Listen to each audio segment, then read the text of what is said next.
Hoje a gente vai falar, como eu falei no início, sobre família. A família. E é uma experiência, é algo para falar bacana, porque todos nós temos conteúdo sobre a família. Cada um de nós tem percepção sobre o que é uma família, né? A gente sabe que nem todas as famílias são. As famílias não são aquelas famílias ideais, pintadas em filme, né? Todo mundo perfeito, harmonia total, né? Pai, mãe, filhinhos, tudo certinho. A gente sabe que não é bem assim, né? Porque, ao final das contas, é na família que é o nosso grande laboratório de aprendizado, né? E nós estamos na caminhada, então não é perfeito, né? Tem seus momentos, tem suas dificuldades muitas vezes, mas é a nossa família. Foi através dela que nós estamos aqui. Foi meu pai e minha mãe que me possibilitaram reencarnar e viver essa experiência. Só por isso já vale muito a pena, seja lá qual for a relação que eu tenha com eles. Então, pensar hoje, como eu falei no iniciozinho, pensar agora, mentalizar a família, colocar essa família no coração para a gente conversar um pouquinho sobre ela, tá bom? O objetivo geral da nossa aula de hoje é a percepção do papel da família no desenvolvimento da sociedade e de nossa responsabilidade pessoal dentro do grupo familiar. E aí, quando a gente fala responsabilidade pessoal no núcleo familiar, não é somente a responsabilidade do pai, da mãe, é a responsabilidade do filho, a responsabilidade do avô, da avó, dos primos, dos parentes, né, que estão ali envolvidos nesse núcleo familiar. Vai muito além, né? E, sem dúvida, né, alguém tem dúvida que a família é importantíssima para o desenvolvimento da sociedade? É a nossa primeira escola, né? É o nosso primeiro aprendizado. Então, quando a gente tem uma boa base familiar, embora não seja perfeita, mas é uma base sólida, é muito mais fácil que a gente atue na sociedade de uma forma mais íntegra, mais correta, mais leve. Não é verdade? Então, a família é a nossa primeira escola. Então, a gente vai falar um pouquinho sobre isso também. Os objetivos específicos é mostrar a importância do núcleo familiar para o crescimento e desenvolvimento da sociedade. Mostrar que o parente problema que porventura tenhamos em casa é fruto do nosso próprio passado, de cuja responsabilidade não podemos nos ausentar. E a gente lembra um pouquinho aí na reencarnação, como o processo educativo, que foi uma das aulas, né? Algumas aulas atrás, onde justamente a gente fala que nós estamos exatamente na família, em um modelo necessário para o nosso aprendizado. Que aquelas pessoas não estão ali à toa, ninguém caiu de paraquedas na família. Existe um propósito daquelas pessoas estarem juntos, né? Existe algo em comum a se aprender, né? Algo que a gente não conseguiu resolver. Ou estamos juntos para nos auxiliar, nos ajudarmos. Então, a gente vai ver que é esse núcleo que nos une pelo laço de sangue e de amor, que vai ser a grande oportunidade, por exemplo, da gente romper alguns desafetos, esses sentimentos de desafetos, né? Porque o amor é capaz de superar, né? Então, vamos lá, começar. Agora, eu queria iniciar com vocês, e eu gostaria que vocês falassem, a gente conversar. Eu queria que, em uma palavra, Roberto vai levar aí o microfone. Está com você, Roberto? Microfone. Em uma palavra, o que é família para você? Em uma palavra, quem começa? Isso é fácil, gente. Aí.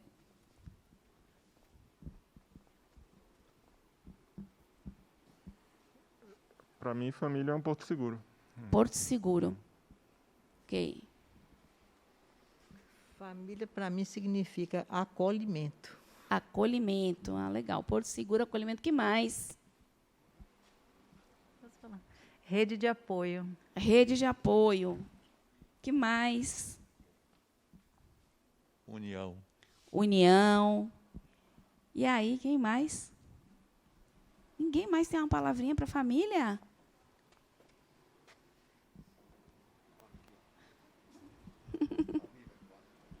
Amor. Amor. Pensei que não ia falar um pouquinho desse amor. Alicerce. Alicerce. Olha quanta coisa, né, que a gente vai, né? Que a família é aquele espaço onde eu estou, que eu me sinto acolhida, que eu me sinto segura, protegida, não é? É assim que nós visualizamos, né? Sentimos a nossa família. Agora vai ser mais difícil um pouquinho. Na forma de uma metáfora, como você simbolizaria sua família? Vou dar um exemplo. Teve uma aluna que foi muito engraçada, né? Minha família é igual uma canoa furada. Todo mundo remando e ninguém sabe como vai fugir para fazer para não afundar. Ela falou isso mesmo, foi na aula. É uma metáfora, né? Quem arrisca aí uma metáfora para mim? Ninguém? É mais difícil a metáfora ali, ó, Roberto. A metáfora é mais difícil. Aqui. Para mim, a família seria como um veleiro. Eu vou singrando os oceanos, né? Sim. E tempestades, calmarias, bonanças. Mas a gente tem que trabalhar junto, cada um tem que conhecer o seu papel para poder levar esse barco adiante. Senão ele afunda. Que bacana, tá vendo? Como saiu uma metáfora poética aqui, ó. Aqui. Legal. Depois aqui na frente, viu, Roberto? Para mim é o seguinte, a família é como se fosse uma trilha. Vou fazer uma trilha, entendeu? Vamos ver o que vai dar, né? Altos e baixos e até vencer, né? Sim. Bacana. Aqui na frente, Roberto. Eu imagino que seja tipo uma gangorra, né? Então, ela falou altos e baixos, foi o que eu pensei. Tem aqueles momentos de equilíbrio, mas eu acho que família, pelo menos lá em casa, né? Tem dias que é muita confusão, tem dias que está de calmaria. Então, seria a procura de um equilíbrio. Sim, sim. Esse eterno, né? Equilíbrio, né? Eu vejo como uma corda de caranguejo. A gente não escolheu se amarrar, mas está todo um amarrado no outro, de vez em se batendo e tentando sair da panela, mas está todo mundo junto. Eu gostei, viu? Tá vendo como vocês são bem criativos para bacana, né? Então, olha quantas coisinhas a gente vai tirando daí. Claro que a gente tem altos e baixos, somos pessoas diferentes, né? Pensamos de forma diferente. Somos espíritos que já vêm ao longo de reencarnações, reencarnações e reencarnações, tendo experiências de todo tipo, acumulando sentimentos de todo tipo, conteúdos de todo tipo. Não dá para ser igualzinho, não dá para dizer que você não vai ter um conflito, que você não vai discordar. Já pensou também que chato seria, né? Todo mundo, amém, sempre a mesma coisa, né? Qual é o aprendizado? O aprendizado também está na diferença, né? Nas diferenças. Muitas vezes essa família também traz algumas pessoinhas que vieram para tentar se achar, se encontrar, ser auxiliada, né, por aqueles familiares, que muitos espíritos, às vezes, reencarnam em famílias, para aquela família se propôs ajudá-los, né? Aí aquele que você diz, a ovelha negra da família, assim, como é que pode todo mundo na família, né? Tranquilo, são pessoas equilibradas e a pessoa completamente fora da casinha. Tem uma razão. Por que ele está nesse núcleo? Provavelmente para aprender, né, com essas pessoas, da mesma forma que às vezes nasce a ovelha branca, né? O pessoal faz isso, mas é a ovelhinha que nasce, aquela que já tem iluminada e que vem dentro de uma família extremamente tumultuada. Ela também vem, muitas vezes essa pessoa reencarnou para ajudar aquele grupo, né, que resolveu estar juntos. Seja de que forma for, seja por simpatias, afinidades, né, por amor, seja por dificuldades, por sentimentos ainda que a gente precisa estar aprimorando, purificando dentro de nós, nós nos reunimos em família com o propósito de crescermos juntos, aprendermos juntos, né? Cada um com sua dificuldade, cada um trazendo a sua história, e a gente vai, pelo amor, pelo carinho de uma mãe, pela dedicação de um pai, pelo companheirismo de um irmão. Muitas vezes a gente vai se encontrando e, às vezes, a gente está meio perdido no caminho, e é essa família que joga e bota a gente nesse trilho de novo, porque ela é o nosso pilar, né? É o nosso, alguém falou, né, que é um alicerce, ela que nos acolhe, ela que nos protege, né? Ela que está ali para nós. Então, o nosso olhar para essas pessoas que estão na família deve se abrir além simplesmente dos papéis de pai, de mãe, de irmão. Deve se abrir o nosso olhar para essas pessoas, entendendo que são espíritos. Espíritos como nós, no processo, na caminhada para o aprendizado.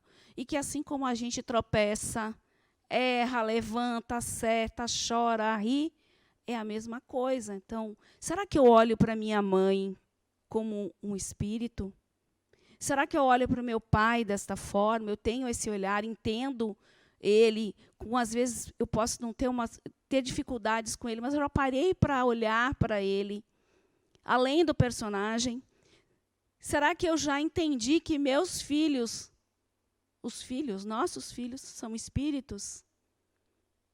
Que têm conteúdo, que têm vontade, que têm desejos, que têm também um propósito, e que foram colocados apenas sob a nossa guarda para que a gente tivesse responsabilidade sobre eles.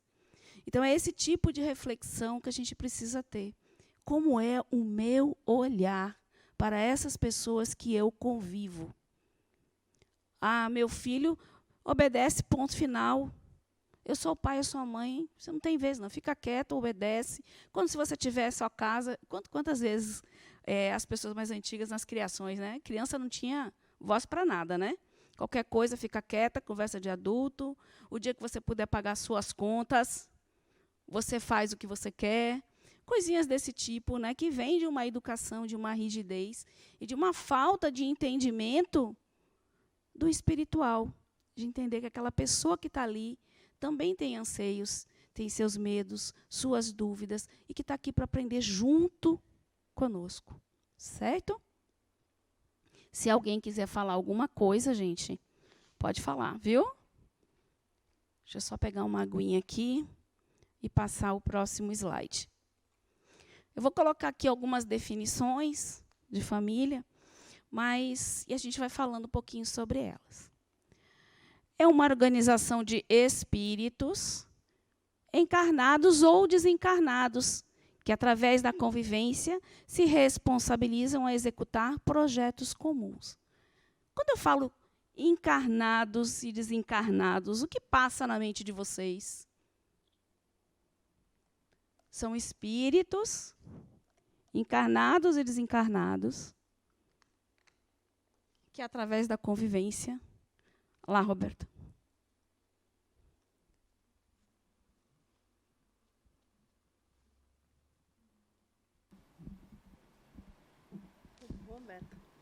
Boa noite, Mabel. Boa noite, Mabel. Você está muito linda e elegante hoje. Obrigada. Sempre, mas hoje está mais. Caprichou. Bem, eu entendo o seguinte, que aí, para mim, meu entendimento é que há a família de encarnados. Sim. E há também a família de desencarnados.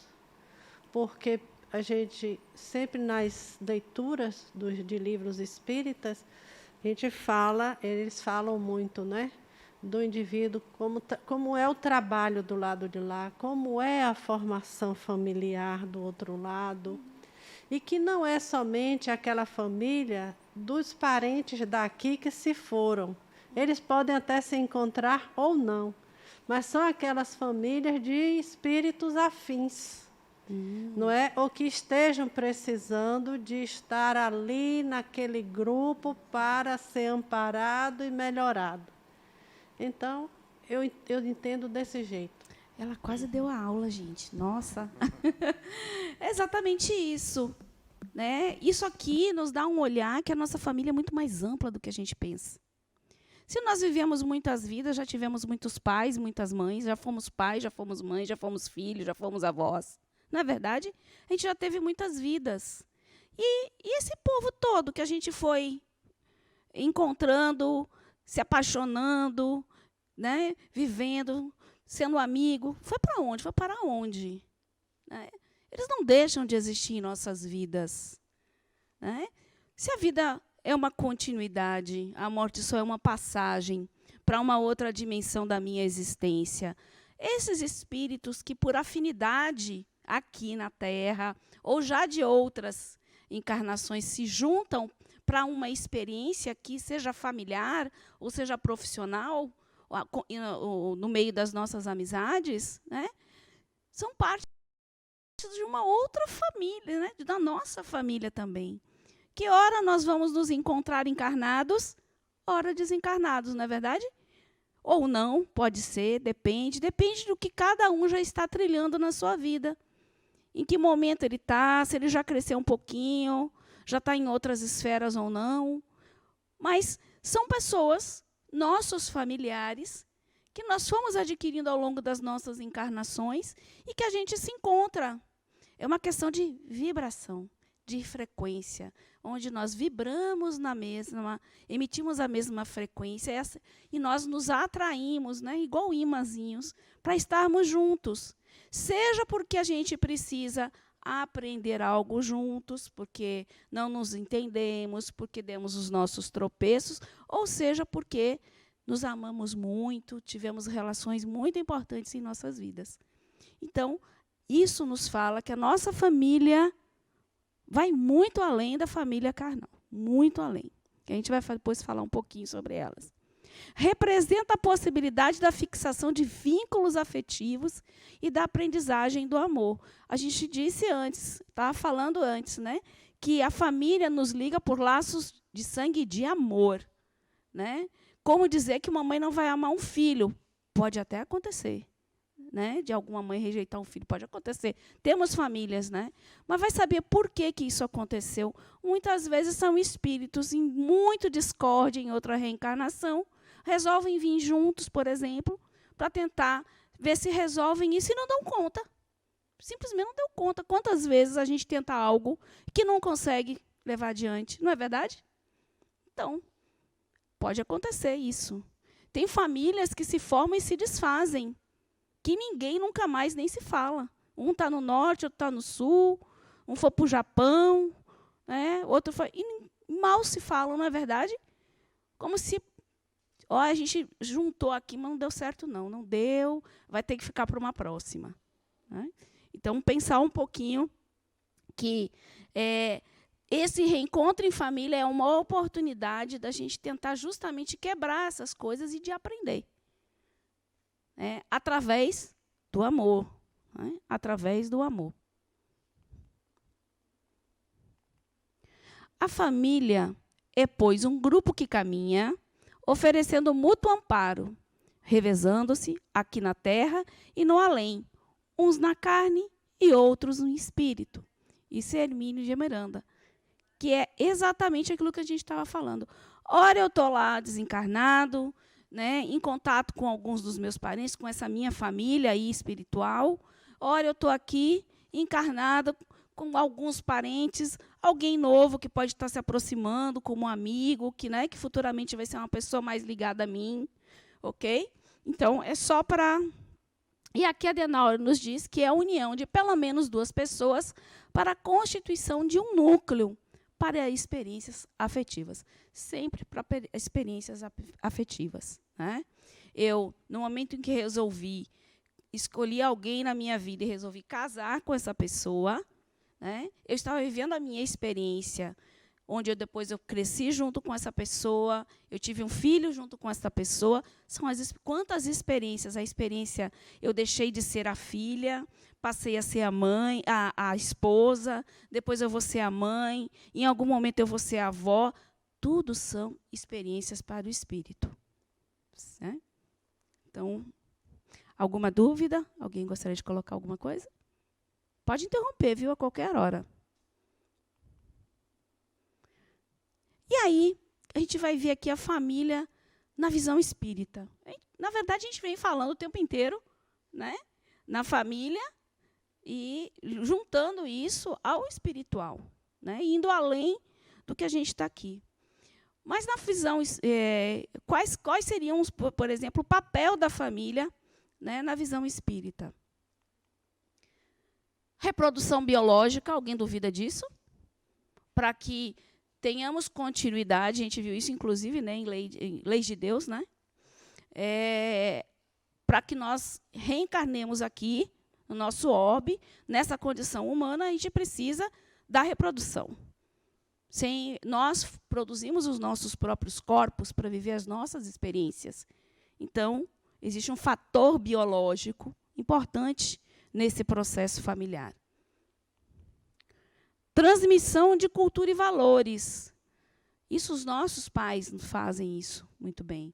Eles têm, meu pai tem a sua cultura, meu pai tem os valores dele, que casou com minha mãe, que trouxe também essa cultura e esses valores, e os dois juntos construíram a própria valor. E já aprimorando, né? Porque aquilo que nós vamos aprendendo dos pais, a nossa mentalidade já é diferente, o nosso conhecimento já é diferente. Então, a gente já vai aprimorando isso. Aí, a nossa relação, por exemplo, a relação que eu tenho com meu filho foi muito diferente que a relação dos meus pais comigo. Não estou dizendo que estava errada, não. Foram pais assim fantásticos. Eu tenho pais maravilhosos, né, que são vivos ainda. Mas era diferente. Teve coisas que eu jamais falaria ou faria como eles fizeram, mas para eles está tudo certo. Era o momento deles. Era o que eles entendiam como correto. Eles estavam fazendo o melhor para aquela família, para cada filho. Certo? Então, é a transmissão de culturas e valores. E como isso é importante e fundamental para a formação do quê?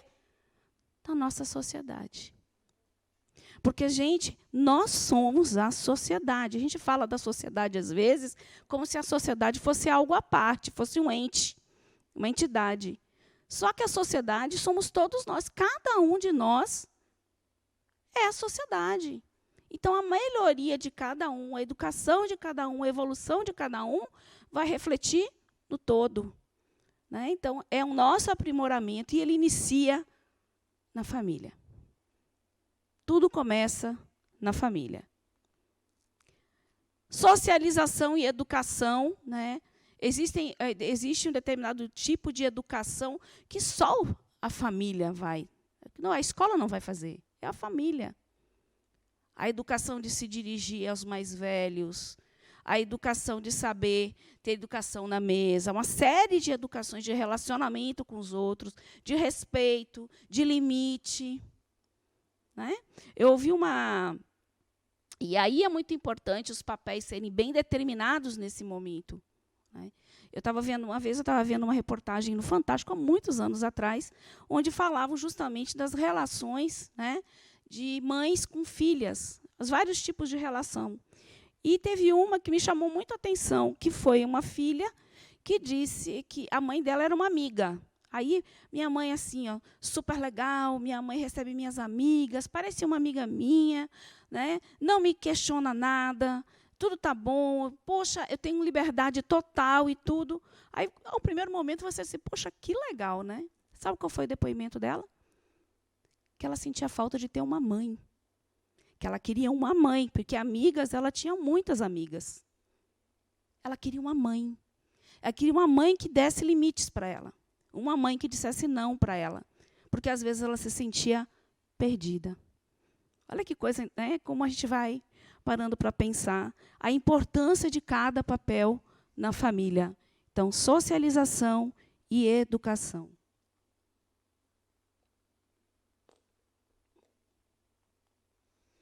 Sustentação do equilíbrio da sociedade. Se eu tenho uma boa base familiar, que me acolhe, que serve de pilar, né? Que me dá amor. Se eu aprendo, eu dou, eu reflito aquilo que eu recebi e aprendi, concordam? Eu não posso dar algo que eu não aprendi. Eu não posso ser uma pessoa educada se ninguém me ensinou o que é educação. Eu não posso amar verdadeiramente se eu não entendi ainda o que é o amor. Então, é na família que a gente tem justamente esse equilíbrio, a partir de toda essa constituição de acolhimento, de estrutura para a gente, que vai formar pessoas equilibradas ou desequilibradas. E isso, mais uma vez, vai refletir aonde? Na sociedade, no meio em que a pessoa vive. A família é o núcleo básico da sociedade e onde reencarnam os espíritos a fim de continuar seu processo de evolução. É nela onde se processam os encontros de antigos afetos e desafetos para o necessário crescimento espiritual. Então, aquilo que a gente já comentou, tudo tem um propósito. Aquele parente difícil está ali, não só para ser ajudado, mas também para ensinar as pessoas que estão ali. Porque, certamente, se ele está ali, é porque você precisava também. Então, é esse o olhar que tem. O que eu preciso ver dentro de mim, que eu preciso, talvez, mudar dentro de mim para poder entender essa pessoa. Por que eu me aborreço tanto com isso? Por que ela me afeta tanto? Isso é um olhar para a gente. Olhar para nós. Então, essa é. E aí, gente, eu queria saber, qual é a diferença de casa e lar, hein? Porque às vezes a gente fala, eu vou para minha casa, eu tenho um lar. Qual é a diferença de casa e lar?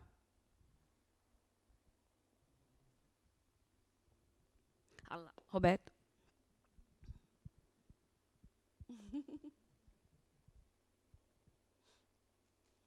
Boa noite. Boa sou noite. Grace. Essa para mim é uma. Eu levantei a mão porque é algo bem distinto para mim, né? Meu pai é militar, a gente se mudava muito. Então eu morei em muitas casas. Eu tinha muitas casas.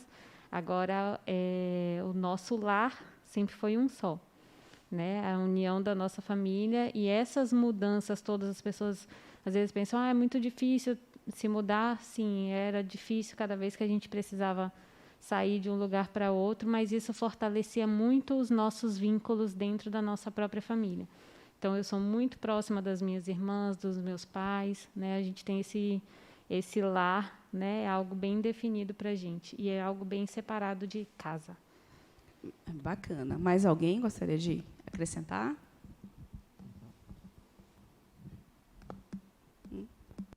É porque ela foi tão assertiva, né? Foi direta assim. Você está certíssima. O lar não tem nada a ver com a casa, né? O lar são as nossas relações de afeto, de carinho, de conflito, mas que estamos ali unidos para qualquer coisa. Então, casa é só o espaço físico onde a família habita. Não é o lar. O lar são as pessoas. E não importa que você vá para Conchinchina.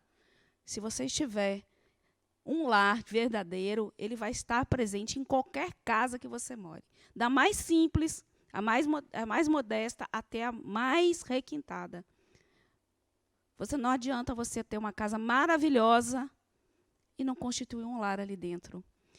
Não tem relações com aquelas pessoas da forma correta, com amorosidade, com carinho, com cumplicidade, com troca, com ajuda. Então, lar é a sintonia psíquica e espiritual entre os membros que o instituem. É um campo vibracional mantido pelas mentes e corações de quem constrói. Então, a gente vai aí mais além. A casa é o ambiente físico que abriga a família. A gente vai mais ou menos, a gente volta novamente para a questão da família espiritual.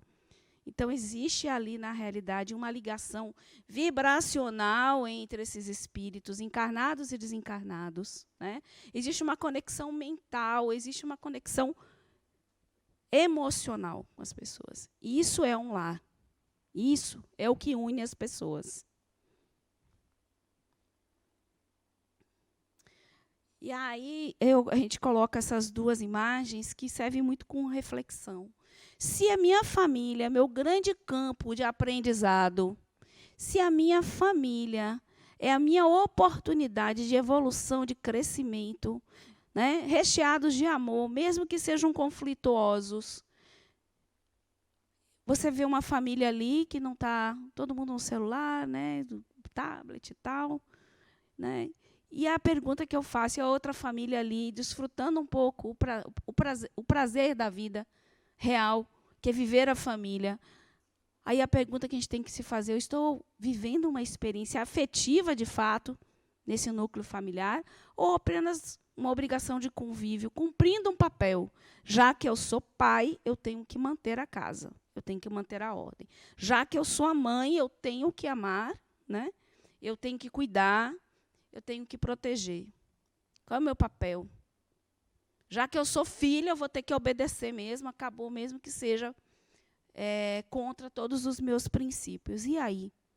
Qual é a experiência que cada um de nós está vivendo dentro da sua família? Tá. Essa aí é uma... Se a gente está mais lá para baixo, na figura de baixo, ou mais na figura de cima. Porque, às vezes, isso a gente faz de forma até sem ser intencional. Porque a vida, né, a dinâmica da vida, às vezes, né, a gente chega cansado, trabalhou o dia inteiro, muitas vezes o dia foi pesado, foi duro, cobrança no trabalho, né? E aí você chega em casa, às vezes tem 2 filhos pequenos querendo sua atenção, pulando em cima. E aí, como é que fica? Não é fácil, né? Não é um papel fácil. Ninguém disse para a gente que receber os espíritos, né, para reencarnação seria uma tarefa fácil. Então, vamos pensar aí um pouquinho como é que está essa relação. Será que a gente sabe distribuir o nosso tempo para tirar o melhor proveito daquele momento em família? Porque, às vezes, não é a quantidade de tempo, é apenas a qualidade daquilo que você vai oferecer. Então, fica aí a reflexão para vocês, porque é uma reflexão também que eu faço. E aí você estende isso além, né? Não só para os filhos. Qual é a relação com os meus pais? Será que eles fazem parte verdadeiramente da minha vida? Depois que eu voei, bati asas, constituí a minha família, será que eles ainda fazem parte? Será que eu faço o meu papel de filho?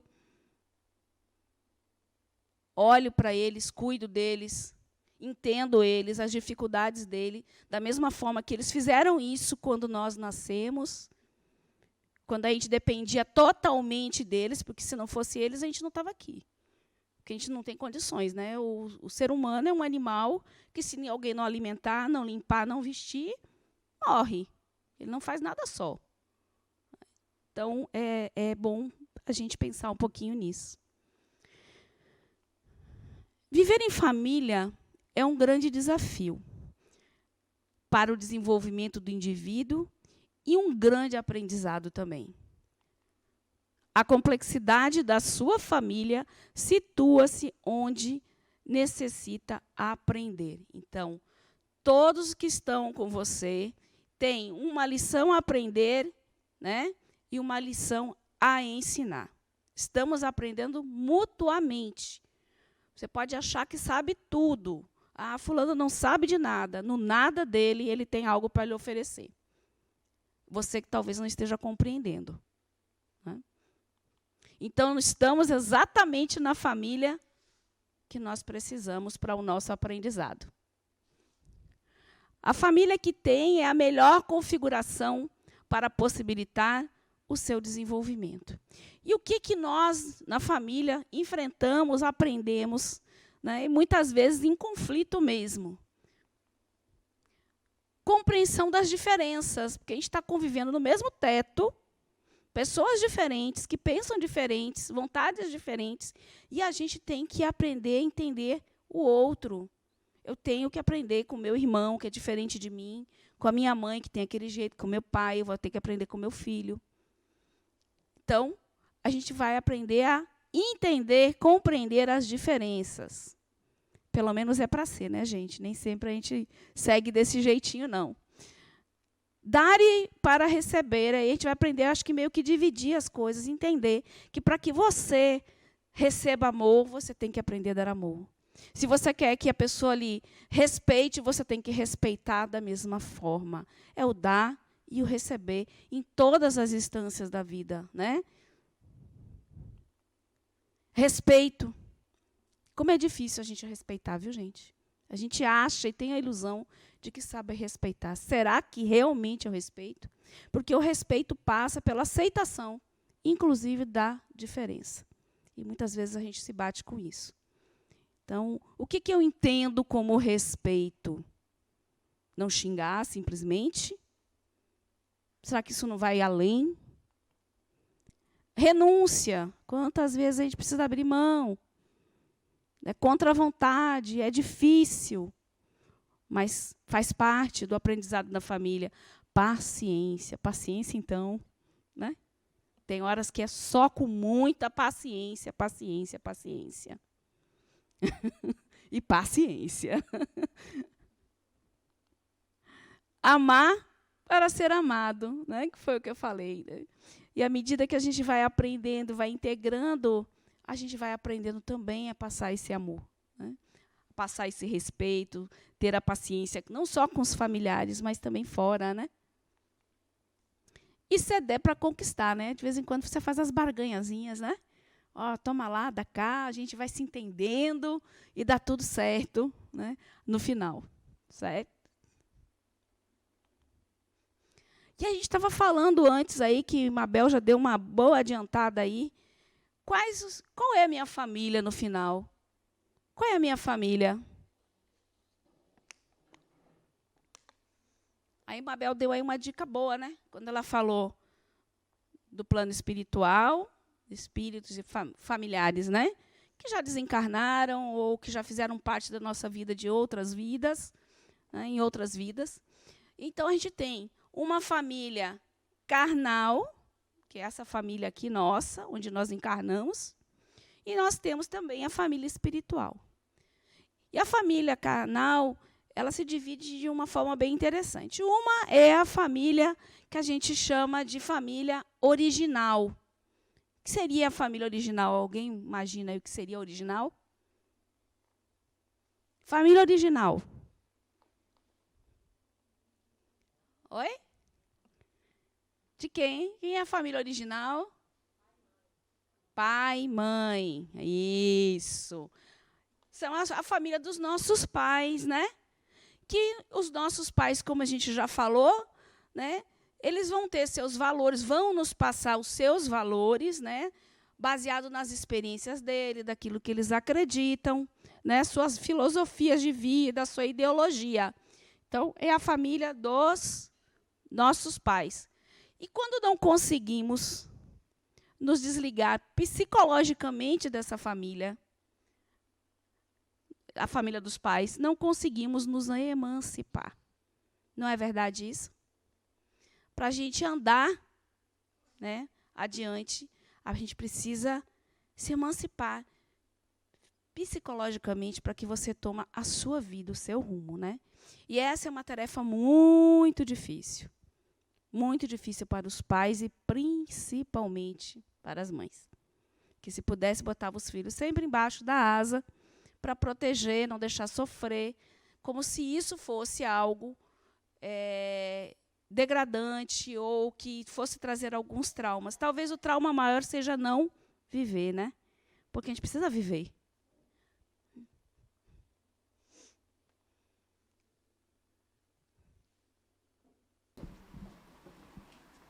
Eu penso que essa questão da família... Boa noite, Marta. Boa noite, Marta.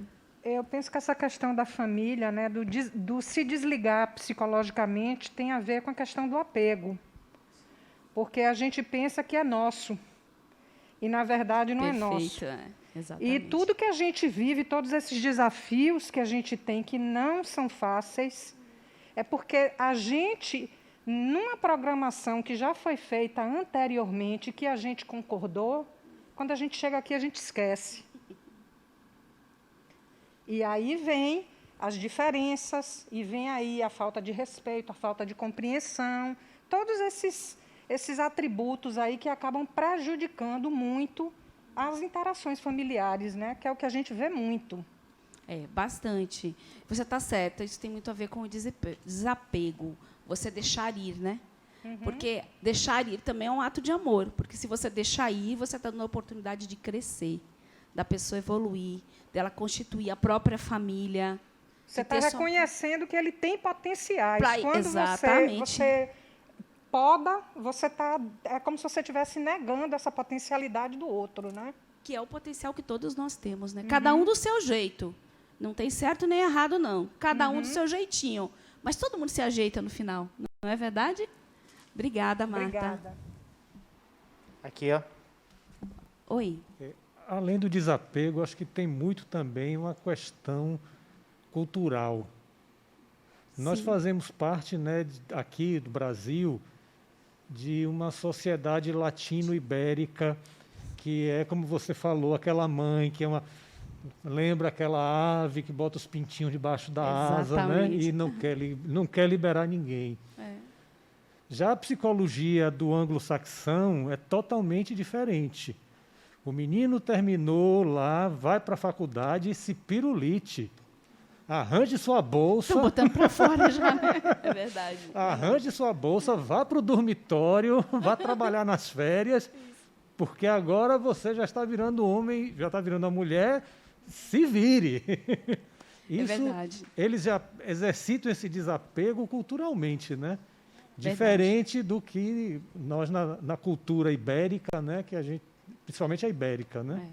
É demais mesmo. Todo mundo aqui, se a gente pudesse, vivia todo mundo encangado, juntos, né? Poucos de nós já exercitaram, né, esse aprendizado de entender que cada um tem que ter seu cantinho mesmo, né? Tem que ter a sua experiência. Bom, e a outra família é a gerada. Qual é a gerada? Se é dos meus pais, a gerada é qual? A que eu constituo. Então, quando eu saio da casa dos meus pais, eu vou constituir a minha família, eu vou gerar a minha família, uma nova família. Então, quem é a minha família hoje é a que eu gerei. A família que eu saí é a família dos meus pais. Não estou dizendo que eu deixei de ser filha, não, mas a realidade é essa. A minha família é meu marido, meu filho. Certo? Minha família... E aí eu vou ter novos valores. Eu aprendi com meu pai, eu aprendi com a minha mãe, eu absorvi boa parte, né? A gente tem muita coisa dos pais, né? Mas também a gente atualiza isso. Isso vai se atualizando com novos conceitos, com novo acesso, novo conhecimento. Então a gente vai modificando os nossos valores. A sociedade modifica, né? Nós mudamos. E então a gente vai aprimorando. E à medida que a gente vai se aprimorando, vai aprimorando a sociedade também. Ela aqui. A gente vai vivendo uma nova época, né? Cada geração é uma época diferente, é uma evolução diferente, uma cultura que acaba ficando diferente também, né? Então está sempre mudando, não pode ser a mesma coisa. Mas o mundo é movimento, né? A vida é movimento, nada fica estático, tudo cresce, tudo evolui. Né? Como é que o ser humano, como o espírito vai evoluir se tudo ficar estagnado, parado? Então muda, tudo muda. O espírito muda, né? E a gente tem aqui a nossa família espiritual, que é encarnados e desencarnados ligados por laços afetivos. Aqueles laços que a gente já falou lá, né? Vibracionais, emocionais. Né? E nós vamos nos juntando por afinidades, seja aqui no plano encarnado, seja no plano desencarnado. Alguém duvida de que nós vivemos com pessoas que têm sintonia conosco, nós vamos buscar estar em grupos afins. Pessoas que tenham mais ou menos a mesma forma de pensar, que curtam as mesmas coisas. Né? Tudo aquilo que sai muito da curva para a gente, você não se afiniza muito. Você passa uma chuva, mas não é uma pessoa que você traz para a sua vida. Né? Então... Há, pois, duas espécies de famílias, as famílias pelos laços espirituais e as famílias pelos laços corporais. Duráveis, as primeiras se fortalecem pela purificação e se perpetuam no mundo dos espíritos, através das várias migrações da alma. Está lá no Evangelho segundo o Espiritismo. Não sei se cabe aqui, mas é uma dúvida. No caso da pessoa adotada, onde ela nasce em uma família carnal e depois é transferida sem sua vontade própria, porque é uma criança, é um bebê, né, para uma outra família carnal, qual a explicação disso? É uma explicação espiritual ou é o acaso? Pode ter tanta explicação. Pode ser que a família realmente dele foi a que adotou, não foi a que gerou. Porque ser mãe e pai necessariamente não quer porque gerou, não. Pai e mãe é muito mais da pessoa que gerou. É a pessoa que mantém, é a pessoa que apoia, é a pessoa que é sustentáculo. Então, eu penso assim, pode ser que a experiência desse espírito não era naquela família. Aquela família só foi o veículo dele chegar. Mas que a experiência dele é com outras pessoas. E ele vai, por afinidade, por vibração, ser enviado para essa família própria para o aprendizado dele. Eu penso muito assim, sabe? Não é por acaso. Se ela saiu de lá para ir para outro lugar, e quantas histórias lindas você vê de pessoas, né, que foram adotadas, que são filhos, às vezes, melhor do que os filhos de sangue, e que desenvolveram um laço de amor profundo com essas pessoas que adotaram. Então, é porque os papéis se invertem o tempo inteiro, né? Então, é muito mais, é a ligação do amor, da afetividade, da vibração que faz com que a gente esteja junto. Né? Diga. Oi. Qual que seria a diferença, por exemplo, dessa família espiritual da questão da relação do apego, por exemplo, de um familiar que desencarna, mas que fica ali junto da família por um apego e chega a afetar o processo desencarnatório dele?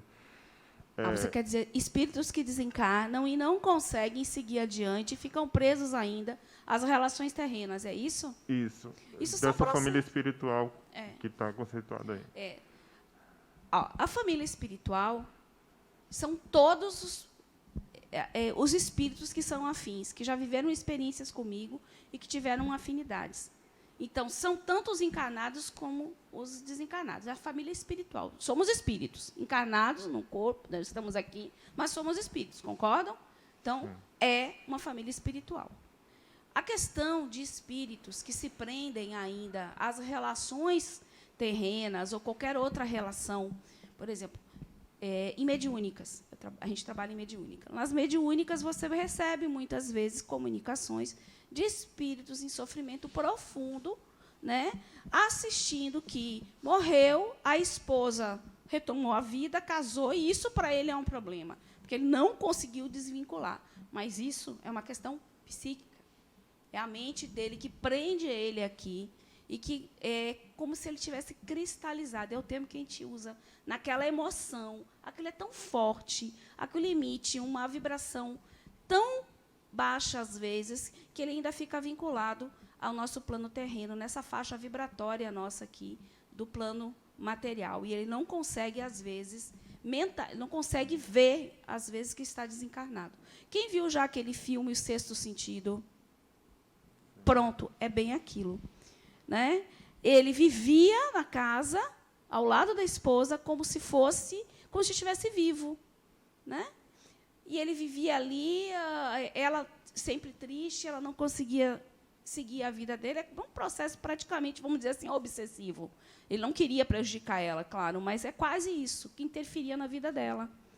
Só depois que ele foi entender que ele já não pertencia mais e seguiu, e ela conseguiu, né, ter alívio. Mostra isso muito bem lá, quando ela vai no túmulo dele, que ele resolve deixar ela livre.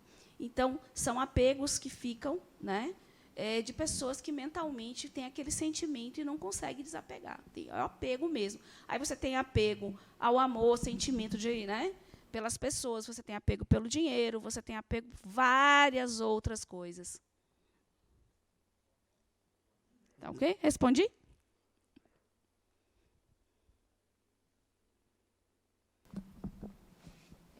É porque eu lembrei também que o contrário também acontece, né? Às Acontece. vezes a pessoa desencarna e quem fica não consegue deixar a pessoa ir e prende ela mentalmente mesmo, causa um sofrimento, inclusive na pessoa que está desencarnada, porque segura mesmo. É verdade, porque quando vocês tiveram aula de obsessão, né? Então, existem vários tipos de obsessão. Eu posso ter uma obsessão de desencarnado para encarnado, mas o encarnado também pode obsediar quem desencarnou, viu? ficar ali pensando, mentalizando, sofrendo, puxando, né, evocando o tempo inteiro e não deixa a pessoa viver em paz, né? Então existe, como existe também a mesma coisa entre encarnados, de encarnado para encarnado. Existem processos obsessivos entre encarnados e existem também entre os desencarnados lá no plano espiritual, viu? O plano espiritual não é tudo flores, viu, gente? Não é tudo anjinho batendo asa, não, tá bom? Aqui, ó. Oi. Não, eu queria dar um exemplo. Quando meu pai desencarnou, minha mãe o tempo todo ficava chamando ele, chorando. Passou quase uns 8 meses nessa história. E, de repente, ela começou a sentir todos os problemas que ele tinha em relação a... Ele usava uma muleta porque teve acidente de moto. Ela começou a sentir dores absurdas na perna que ele tinha. Aí eu levei para o COT, levei para fazer todos os exames. Aí eu fiquei, ele morreu de câncer de pulmão sem nunca ter colocado um cigarro na boca, nada disso. A gente sabe, né, dos compromissos anteriores. E aí eu falava, pare de chamar, e o tempo todo. E depois que ela entendeu, começou a fazer prece e fazer o evangelho, não sentiu mais nada. E teve um dia que eu queria morrer de rir, quando chegou no COT, na emergência. Aí o médico estava suspeitando até de câncer ósseo. Aí ela, ali sofrendo de dor, ela disse, eu só estou aqui para confirmar o que eu estou pensando. Ela já estava percebendo que não era. Aí nunca mais ela ficou. Ela estava viciando, né, ele praticamente, né? Não estava deixando. E depois, no centro espírita, falou para ela que ele seguiu em paz, porque ele, na realidade, não queria atrapalhar, mas ela chamava dia e noite. Essa de relação de desapego é de ambas as partes, né, gente? Aí ficou nessa situação aí. Mas é comum, viu? Comum. Eu tenho um caso de foi uma cliente, eu trabalho ligado eu sou arquiteta e trabalho muito com a área de construção civil. Aí eu tive uma cliente que foi na minha loja para levar o projeto dela, né, para que ela queria comprar alguns itens. E ela chegou na minha sala, era um projeto grande, daí me chamaram, né, para poder olhar, ver direitinho. E ela chegou assim, num ar de sofrimento absurdo, assim. Sentou, abriu o projeto dela na minha frente, começamos a conversar. E ela começou a se emocionar e começou a falar da casa, do que ela queria fazer na casa e falar do marido. Aí ela me explicou que ela era viúva, né, que o marido tinha falecido, que ela sentia muita falta. E ela começou naquele sofrimento, aí eu percebi que ela já não queria mais falar do projeto, ela queria falar do marido. Então tá, a gente para, a gente ouve, né? Deixa a pessoa fazer a catarse dela aí. Aí ela começou a chorar, falou que sentia muita falta, que ele tinha sido um homem maravilhoso na vida dela, que todos os dias ele pensava nela. Na época não era espírita, não tinha essa visão, né? E eu ali penalizada com ela, assim. Aí eu tive a curiosidade de perguntar quanto tempo o marido dela tinha falecido. Tinha 8 anos. 8 anos. Eu pensei que tinha 3 meses. Eu falei, tudo isso? Entendeu? Coitado desse marido, né? Espero que ele tenha conseguido, né? Então, é o desapego, né? Não é fácil, não. E eu trouxe essa passagem aqui, que eu achei muito interessante, está lá no Evangelho, né? Que diz o seguinte, é uma passagem, um conto de Jesus, né? Falando de Jesus. E tendo chegado à casa, reuniu-se nela uma tão grande quantidade de pessoas que nem sequer podiam tomar as suas refeições. Quando seus parentes souberam disso, vieram para levá-lo, dizendo que ele tinha perdido o juízo. Entretanto, chegaram a sua mãe e seus irmãos, e, permanecendo do lado de fora, mandaram chamá-lo. A quem são os... Peraí. A vossa mãe e vossos irmãos estão lá fora e vos chamam. Mas ele respondeu-lhes, acho que vocês conhecem, né? Quem é minha mãe e quem são os meus irmãos? A pergunta de Jesus. E olhando os que estavam sentados à sua volta, aqui estão, disse, a minha mãe e meus irmãos, porque todo aquele que faz a vontade de Deus é meu irmão, minha irmã e minha mãe. E aí, quando eu li essa passagem, eu pensei muito exatamente que Jesus, na visão do espírito que ele era, ele via as pessoas não como o personagem que se apresentava ali na frente. Por isso é que ele tratava todos da mesma forma. Porque não era a história que a pessoa estava vivendo naquele momento, não era aquele personagem, não era aquela personalidade. Ele via o espírito, ele via além. Então, para ele, ele sabia reconhecer todos os seus irmãos, todas as suas mães, todos, né, seus irmãos. Então, eu achei bem interessante, né? Eu disse, me veio muito isso quando eu li, né? Remetendo aí essa ampliação da nossa família, né? Além da carnal, a espiritual.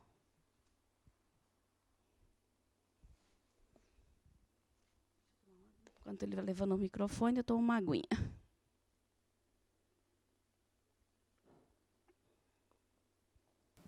Boa noite, Márcia. Boa noite, Márcia. Essa semana eu ouvi, numa conversa paralela, a pessoa falou assim, eu caí de paraquedas na família, porque assim, eu não escolhi meu pai, não escolhi minha mãe, não escolhi meus irmãos. Eu sou um Pereira da Silva, por acaso. E assim, mas eu escolhi os meus amigos. E falou, esses são os meus irmãos. Eu fiquei tão chocada com isso, porque, na verdade, eu acho que ele escolheu, sim, inconscientemente, desencarnado, em outro momento da vida, ele escolheu, sim, o pai, a mãe e talvez até os irmãos. Mas não sei se isso foi tão materialista da parte dele, completamente diferente dessa passagem, visão, né? Então... na verdade, de paraquedas não caiu, pode ter certeza. Ele caiu exatamente na família que ele tinha que cair. Certo? Se foi planejado por ele ou não, é discutível, porque a gente já viu que tem reencarnação que é compulsória mesmo. Tipo assim, a criatura não tem condições de escolher nada, ver nada, saber de nada, você vai. Vai ficar aí e essas pessoas é que vão te receber e, tipo assim, vai viver, vai experienciar, vai aprender. Então, ele não está ali por acaso. Isso é uma visão muito pequena do que é uma vida em família, do que é uma experiência, né, aqui na Terra, convivendo com todas essas pessoas que a gente convive, né? E os amigos realmente a gente escolhe. A família a gente vem, mas a gente também escolhe a família lá, se a gente quiser. A gente pode escolher. Então, não caiu de paraquedas, não. Mas aí é uma visão dele. É algo que é sentido por ele, né? A gente está falando aqui porque a gente está buscando o espiritual, né? Ir além do material. Mas tem muitas pessoas que ainda estão vivendo realmente somente o material, é o momento deles. Né? Vai chegar uma hora, em alguma encarnação da vida, que ele vai entender que não é assim. Né?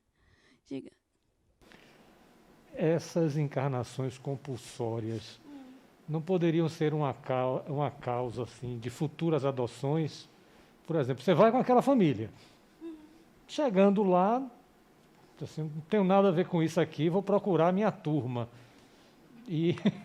Mais ou menos isso, né? Mais ou menos isso, né? Deixa eu te falar. Uma coisa que eu aprendi no Espiritismo é que tudo pode. Tudo pode. Por que que tudo pode, gente? Porque as situações, nada é igual. A situação de ninguém é igual a de ninguém. Então, ele pode, sim. Pode ser por numa compulsória desse, tem lá uma mãe disponível, um útero que está ali pronto, vai, vibracionalmente chama, ele reencarna e não permanece ali, pode ser. Pode ser, né? Pode ser que ele chegou naquela família e ia ter tanto conflito, que era melhor tirar dali, porque não ia dar conta. Uhum. Pode ser tanta coisa. Não deve ser, pois né? Pode também. Aí os assuntos acabam sempre se misturando, né? Reencarnação com família. Oi. Não, Tânia, eu vejo que as pessoas têm muito essa questão de querer romantizar a relação familiar. Verdade. Sempre passar o estigma da família feliz, aquele rótulo, né? Isso dificulta muito as relações familiares. Então, a mídia vende isso, né?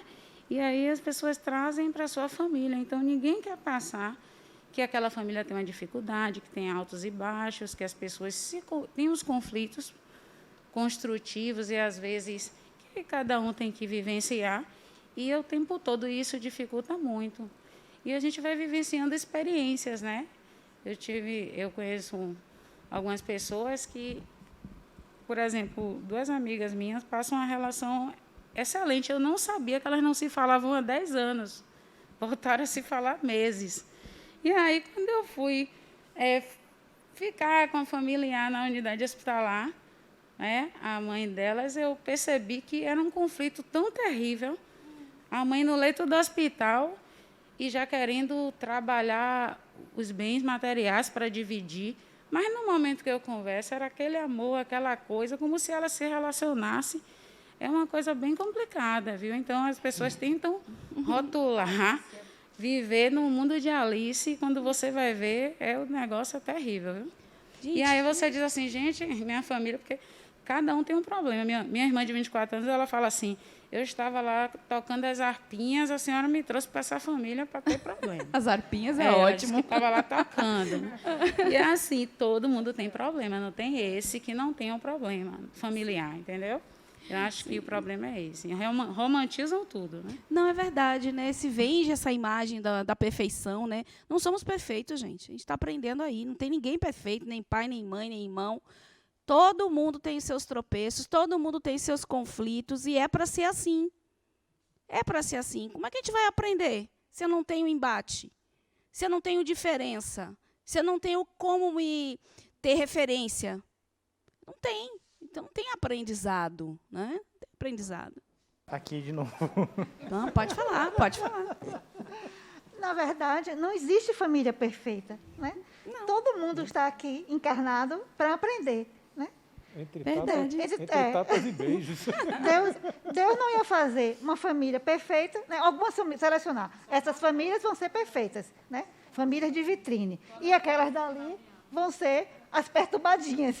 A de vitrine, então, olha, eu não conhecia uma de vitrine ainda. Não existe. Eu já encontrei pessoas com uma harmonia muito grande, mas sempre tem alguma coisa. Não existe. Ainda mais quando você fala na família, né, geral. Pai, mãe, filhos, irmãos, primos, cunhados, né? Os aderentes, né? O parente e os aderentes, né? Porque todos são família, né? Depois eu vou lembrar de uma família aqui que todo mundo conhece e que, para mim, é um exemplo desses conflitos aí. A verdadeira família é a universal, pois somos todos filhos de Deus, criaturas de um mesmo princípio gerador e mantenedor. Nascidos para o amor, unimos-nos em grupos, que a cada encarnação ampliam seus laços de fraternidade, construindo a verdadeira família espiritual. A evolução ocorre em grupos. Isso é de Adenauer, no livro de vocês. E, para fechar essa questão da importância da família para o nosso processo evolutivo, estar em família, estar nesse grupo, por mais conflituoso que seja, ele tem o propósito do aprendizado. E a gente precisa, de fato, abrir o nosso olhar para além. Quando alguém chegar para você de uma forma conflituosa, pare e olhe. Tente ver além. Porque aquela pessoa, muitas vezes, está sofrendo. E você não está reconhecendo, porque você está julgando tanto que não se permite a uma relação de afetividade, né? Um relato, né? Eu tenho 2 filhas. E quando eu tenho uma relação muito boa com minha mãe. Sempre foi uma filha assim, exemplar. E quando eu fiquei grávida da minha primeira filha, eu ficava assim, desejando, né? Digo, poxa, eu espero que essa filha que venha também, eu tenha uma relação positiva, bacana e tudo. E isso me deixava muito tensa. E quando eu estava assim, com 6 meses de gravidez, eu tive um sonho com ela, que foi um sonho assim, bem forte, né? Acho que foi um encontro espiritual. Que o nome dela é Ana Vitória, né? Aí eu falava assim, Ana Vitória, e aí? Você é a menina boa ou você é a menina má? Mãe, até no plano espiritual, gente. Aí eu já preocupada, né? Aí ela falava assim, eu não sou nem boa nem má, eu sou a filha que você merece ter. Nossa, pois é. Aí eu xelpo. Enfim, ela realmente tem a personalidade bem forte, né? Mas essa questão mesmo do aprendizado, né? Porque como eu não tinha muitos conflitos com minha mãe, era uma relação assim muito saudável, e ela não sei se é também a questão da outra geração que ela falou, que a geração está evoluindo. Sim. E também a gente romantiza muito, né?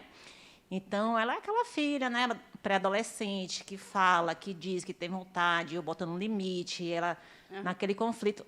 As coisas têm caminhado bem, mas realmente, para mim, tem sido um aprendizado diário. Ela vem para botar um pouco de emoção na sua vida, né? Uns conflitos assim, para aprender a lidar com eles, né? E já me deu uma cortada logo antes de nascer. Nem boa, nem ruim. Essa é decidida, viu, gente? Vamos combinar?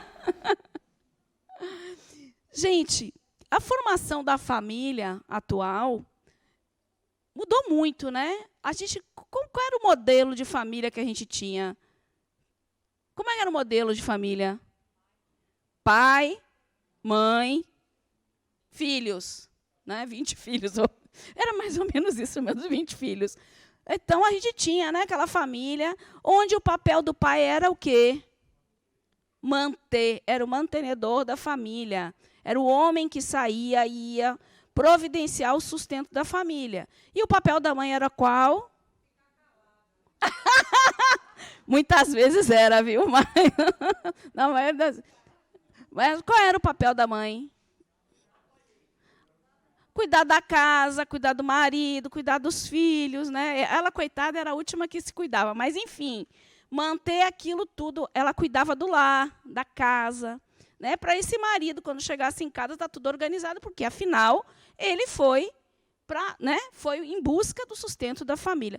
Nada contra. É um modelo que era o modelo da época. Certo? Nada,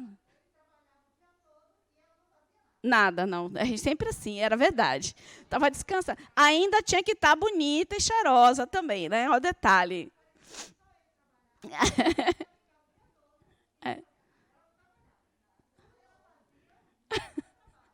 Oi. Não era um trabalho remunerado, exatamente. Bom, vocês acham que a família é assim, atualmente? Não, né? Mudou completamente. E aí, como que a gente vê de modelos Bom, depois a gente vai falar dos modelos. Quais os fatores que vocês acham que influenciaram para a mudança desse modelo de família? Hein? Queimaram o sutiã, né? Queimaram o sutiã. Oi?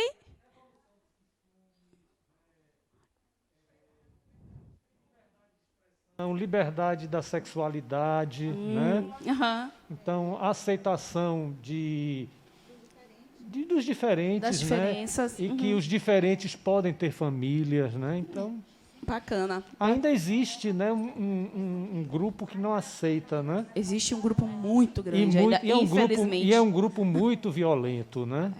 Mas eu acho que tudo isso, né, a aceitação das novas formas de sexualidade, comportamento, né? Então, a família vai se modificando, né? Perfeito, a sua colocação. Mas tem mais coisinhas além disso. Isso é um fator bem importante. Quem mais? Deixa o povo falar.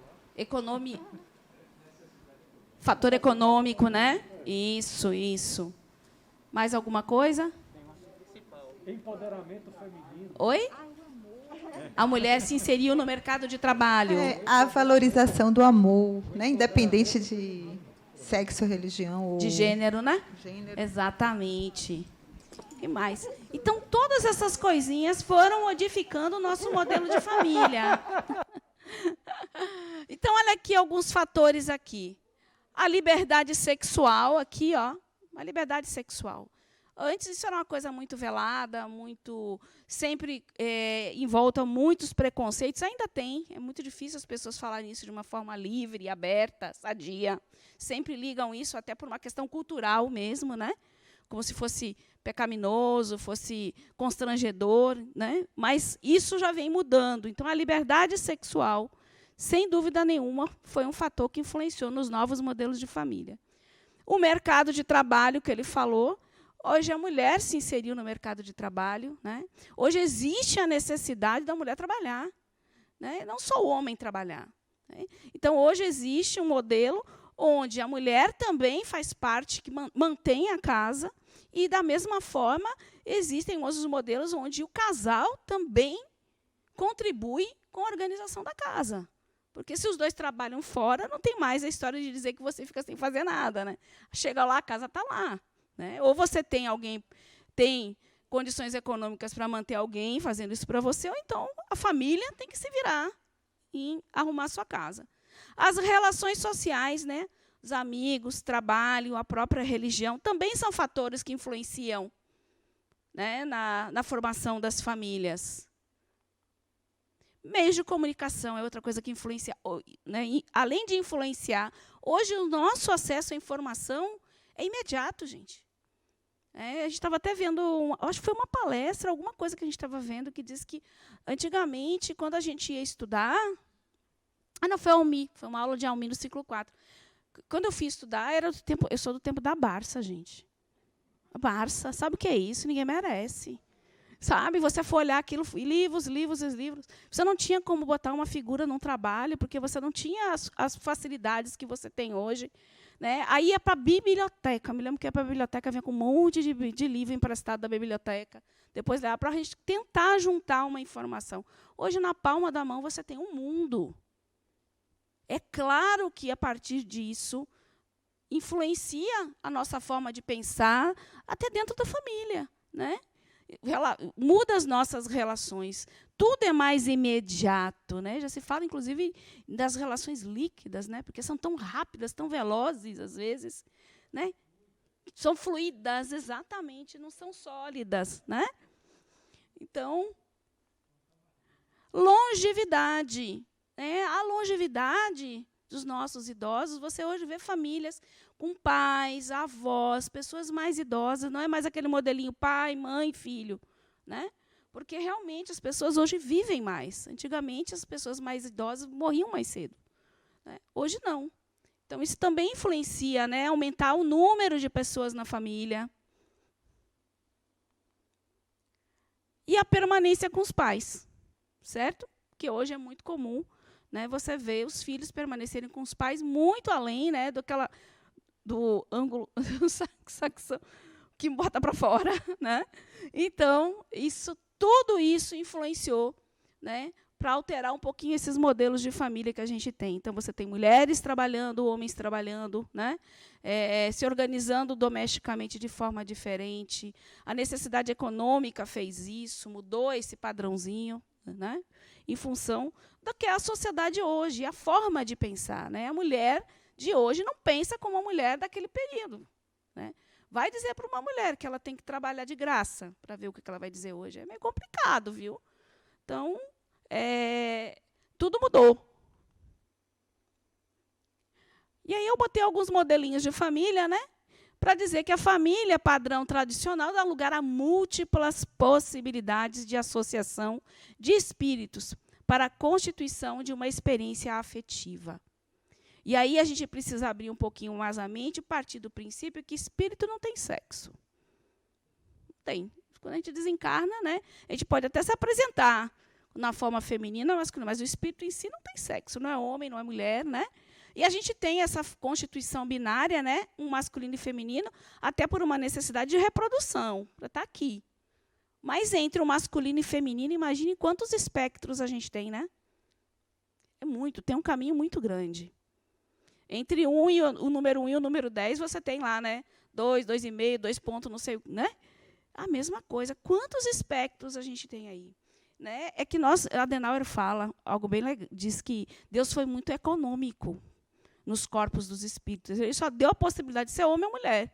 Não deu mais nenhuma outra possibilidade. Estar no meio do caminho, vivenciar as duas coisas, ou vivenciar uma e outra ao mesmo tempo. Nada.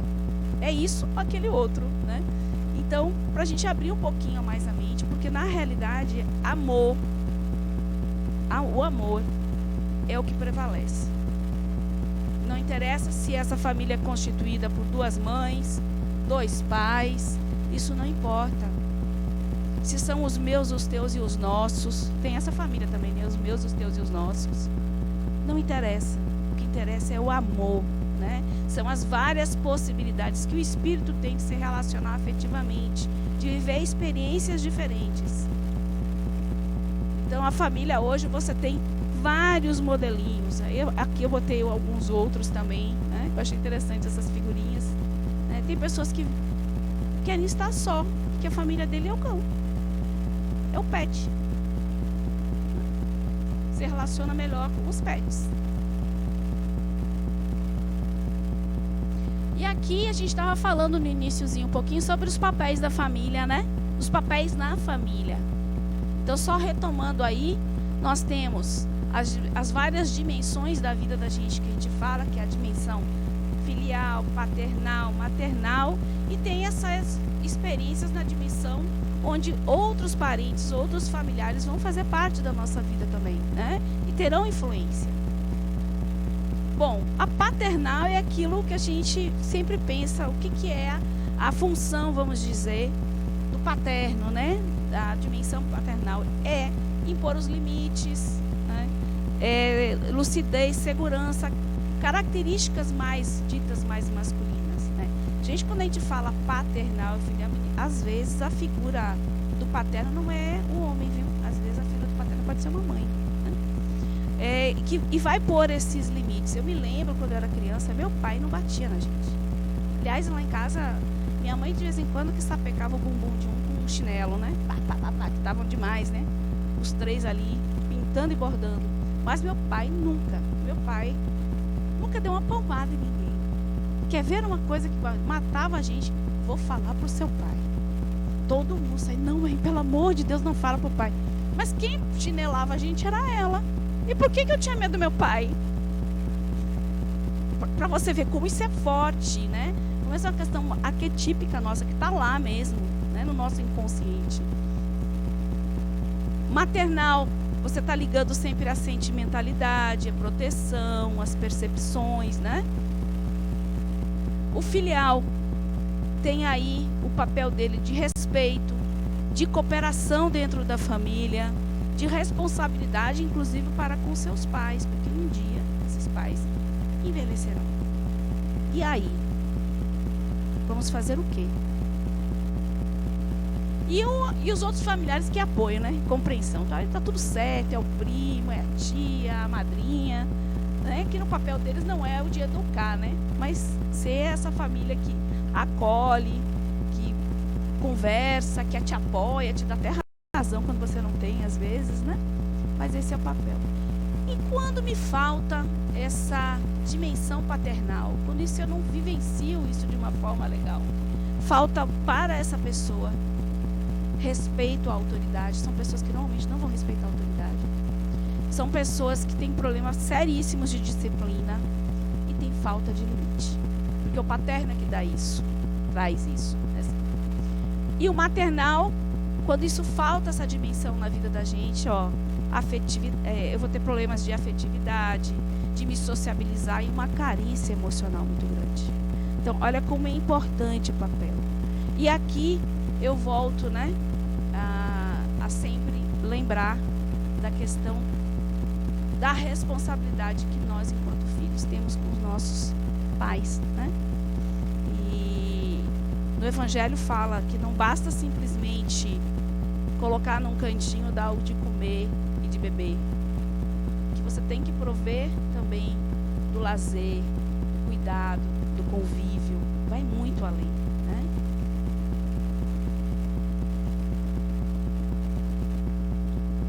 Pode falar, claro. É só assim, tipo, um depoimento, né, para não deixar as coisas tão esquematizadas. Eu tiro isso pelo meu matrimônio, né? Que lá em casa, né, os nossos papéis se misturavam muito. Então, ela sempre dizia que eu era sempre o bonzinho, que passava a mão na cabeça, e que ela sempre saía de ruinzinha, né? Então, eles tinham medo da mãe e não tinham medo do pai, né? E ela reclamava comigo, né? Você tem que brigar com eles. Mas eles estão destruindo a casa. Então não. Mas deixa eu te falar, lá em casa, quem levava o instinto de ruim era minha mãe também. Aí eu sei que eu misturei esses papéis todos e ela também. Mas no fim deu certo, viu? Deu, tá tudo aí, né? Tá tudo bem. Mas eu tô dizendo assim. Na escola, quando eu perguntava a eles, né? Quem é o chefe da família? Aí, mamãe. Os meninos são inteligentes, né? Tá vendo? Mas lá em casa também. Nós tínhamos... minha mãe era chata, era ruim. Porque era minha mãe que estava ali educando, estamos ali, né? Dizendo não, botando os limites ali da casa, no dia a dia, né? Meu pai saía o dia todo, voltava no final do dia, né? Tranquilo, né? Não tinha vivido as crias correndo e pintando e bordando.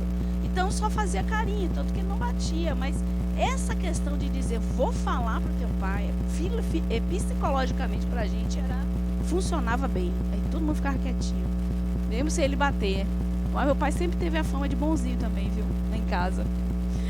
Bom, então viver em família também é uma necessidade social, esse convívio em família, essa experiência em família, né? Não há como desenvolver e melhorar nossas faculdades intelectuais e morais senão pelo convívio social, né? É no embate com o outro, é na diferença com o outro, é onde eu me vejo também muitas vezes no outro, e é assim que a gente vai se desenvolvendo em conjunto, né? O objetivo supremo da sociedade é promover o bem-estar e a felicidade de todos que a compõem. A sociedade, de fato, para a gente é quase um clã, né? Que protege, né? Faz parte, a gente precisa disso, né? Até para nos mantermos mesmo. Né? Vá viver isolado no meio do mato sozinho, sem nada. Né? Então a gente vive sem a permuta constante de afeições, conhecimentos, experiência, o espírito se embruteceria. Voltava só para ele mesmo. Pronto. Né? Não existiria empatia nem nada. E eu queria, antes de passar assim, adiante... Não, vou continuar. Deixa depois eu falar na frente, tem um slide que vai ficar legal. As necessidades da vida social também requerem deveres, né? A gente tem deveres para conosco e para com a sociedade. Então, a gente precisa entender que primeiro a gente tem que partir de nós. Tudo tem que partir de nós. Então, quais são os deveres que eu tenho comigo, gente? Eu vou elencar algum. Amor ao trabalho. Dizem que quando a gente ama o que faz, a gente não trabalha um dia sequer. Então, é importante a gente ver exatamente o que a gente gostaria de realizar verdadeiramente. Esse trabalho me chama, esse trabalho me entusiasma, esse trabalho eu levanto de manhã e digo assim, poxa, eu vou para o meu trabalho agora, eu vou produzir. Então, isso é um dever com a gente, estar bem com o nosso trabalho, que é de onde a gente tira o nosso sustento, né? Nós nos sentimos úteis na sociedade. Senso de responsabilidade, isso aí sempre, né? Ser responsável pelas suas escolhas, ser responsável pelas tarefas que você se dispõe a fazer, responsável pelas pessoas que você escolhe estar com você. Temperança e controle emocional. Esse não é muito fácil, não. De vez em quando a gente surta um pouquinho, né? Mas isso é para a gente, para nós e para com os outros, né? Cortesia, generosidade, lealdade, honradez e tolerância. Fazer esse exercício, né? E em sociedade, em grupos que a gente vai treinar isso, né? Quanto maior os cumprimentos dos deveres, menor serão os atritos e mais harmoniosa será a sociedade. É claro, a gente vai ter menos conflito, né? Se a gente consegue ter todos aqueles itens, ser mais generoso, né? Ter mais paciência com as pessoas, ter mais respeito, todos aqueles, você se torna uma sociedade mais harmônica, né? Não tão conflituosa. Quanto menos a gente entender isso, mais conflitos nós teremos. Essa parte é uma parte bem legal, né? Resolvi casar. Saí da casa dos meus pais, agora vou casar, vou constituir a minha família. Quantos de nós verdadeiramente planejou essa família? Planejou todas as situações que nós iríamos viver financeiramente, aonde eu vou morar, né? Eu não planejei nada, a gente planejou não. A gente só casou, né? Pronto, a gente casou. A gente só sabia que queria casar. Planejamento financeiro zero, perspectiva zero, não pensava em nada, só pensava no amor naquele momento. Era lindo, né? Tudo lindo, né? Depois as contas bateram tudo, mas, enfim, é importante a gente planejar a nossa vida, porque você vai constituir uma família, para que quando seus filhos chegarem, você ter condições mais tranquilas, né? De prover a vida. Então, eu sou um espírito imortal, beleza, mas eu vivo uma experiência material. Eu preciso comer, eu preciso vestir, eu preciso morar, eu preciso ter direito a um lazer. E isso precisa de dinheiro no nosso... Não dá para plasmar no pensamento aqui ainda. Então, é importante o planejamento, né? E aí, casei, não planejei muita coisa na época. Pelo menos a gente não teve filho logo, né? O Beto nasceu lá depois de um tempo. E aí, chega o tão esperado filhote. E aí, faço o quê? Sem experiência nenhuma, chega essa coisinha linda, fofa, que toma conta da vida da gente, do tempo da gente. Chegou embalado assim com essa fitinha linda, mas que é de uma responsabilidade absurda. Porque eu me responsabilizei em receber esse espírito, acolher, alimentar, educar e entregar um ser digno no mundo. E aí? E a gente esquece que os nossos filhos são espíritos. E aqui eu tirei uma citação de um livro de Miranda, Hermínio de Miranda, que tem esse nome, Nossos Filhos São Espíritos. Não sei se vocês conhecem. Maravilhoso. Esses espíritos ou almas que nos são confiados, já embalados em corpos físicos, que nós mesmos lhes proporcionamos através do processo gerador, não são criados novinhos, sem passado e sem história. Eles já existiam antes. Em algum lugar, têm uma biografia pessoal, trazem vivências e experiências. E aqui apontam para reviver e não para viver. Então, portanto, estão, portanto, renascendo e não apenas nascendo. O que ele quer dizer com isso? Essa pessoa ela vai trazer a história, vai trazer o aprendizado dela, as vontades dela. Em algum momento ela vai querer ser ela, em algum momento ela vai querer se apoderar da sua reencarnação. Então ela vai viver um tempo de amadurecimento, de crescimento, de cuidado, e vai chegar uma hora que esse espírito vai dizer: pronto, a vida agora é minha, pertence a mim, não é mais a vontade do meu pai, não é mais a vontade da minha mãe, é a minha vontade. E aí, quando chega esse período da adolescência, que é mais ou menos quando o processo de reencarnação a nível psíquico acontece, é que vão os grandes conflitos. Que ele já não quer aceitar o que o pai fala, ele já tem as verdades dele, parece que ele sabe tudo do mundo, muitas vezes. Vem desse processo, porque já é o espírito ali, gritando e dizendo: eu quero tomar meu lugar de direito. Então, para a gente lembrar, quando tiver algum espírito desse muito perturbadinho em casa, de olhar com esse olhar e ver de que forma será que eu poderia chegar até ele, sem ir tanto contra aquilo que ele entende como verdade. Para a gente pensar que os nossos filhos são espíritos. Aí isso aqui é uma cena que eu adorei essa foto, né? Porque as crianças nascem assim já, né?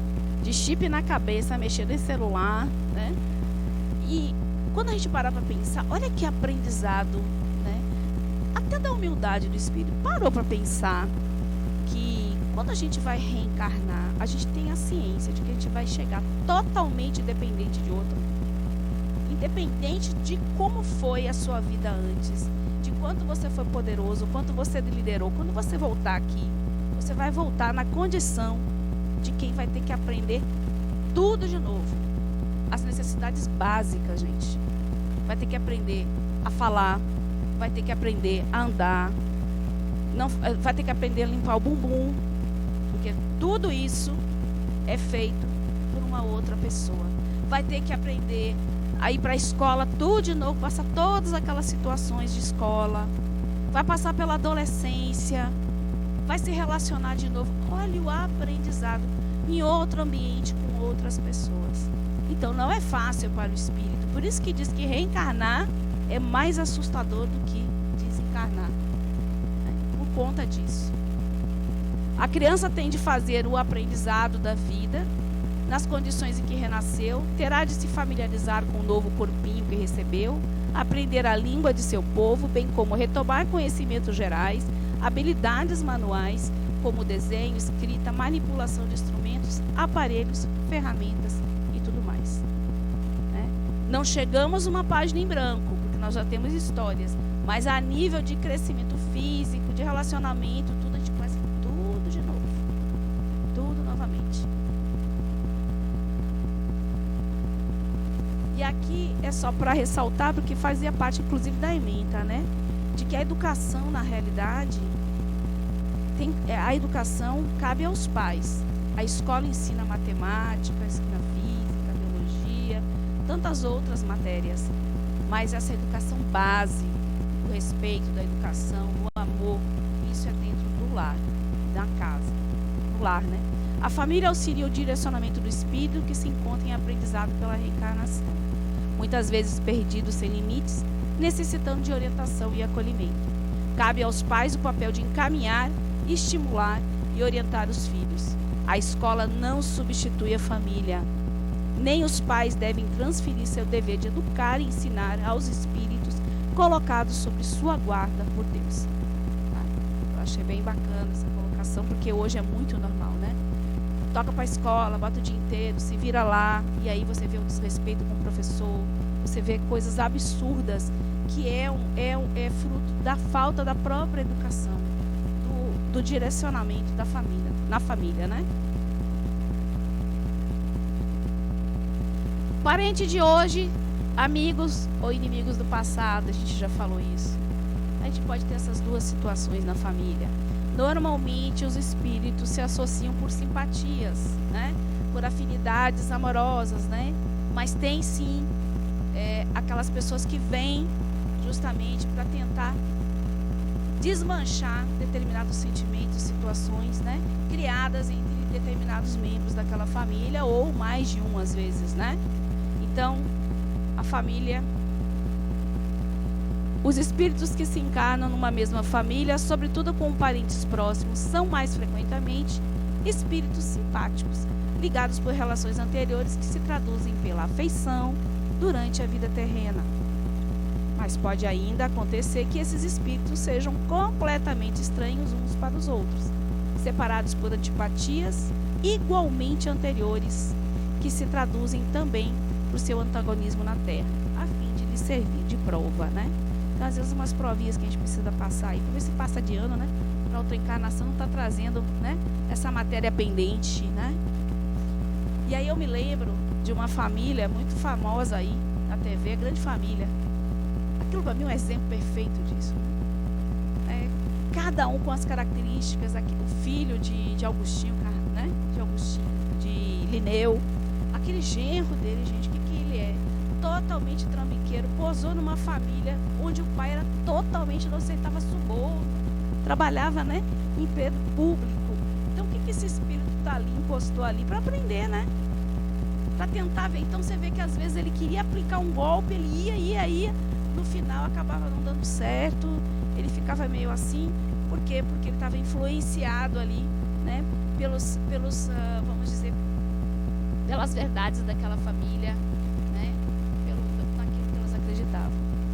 E aqui, ausentar-se da família sob o pretexto de que é diferente dos demais, como quem convive, aí eu me lembrei da sua, né, do seu depoimento, é fugir do próprio destino, da oportunidade de crescer espiritualmente. Então, que a gente tenha um olhar aí para a nossa família um pouquinho diferenciado, né? Olhar para essas pessoas, né, conflituosas, né, e ter esse olhar de espírito, né? Tentar entender o que tem por detrás disso, aonde está o meu papel aí, né? O que eu devo fazer. E eu achei muito interessante de Luiz Fernando Veríssimo essa citação: a família não nasce pronta, constrói-se aos poucos, e é o melhor laboratório do amor. Em casa, entre pais e filhos, pode-se aprender a amar, ter respeito, fé, solidariedade, companheirismo e outros sentimentos. Que vocês, meu desejo é que a gente tenha conseguido hoje conversar um pouquinho, refletir um pouquinho sobre o tema, cada um da sua forma, cada um com o seu modelo de família, mas que a gente ame muito cada um deles, porque cada um deles está trazendo para você alguma mensagem, algum aprendizado, algum conhecimento que você está precisando nesse momento. Eu queria agradecer a vocês, muito obrigado.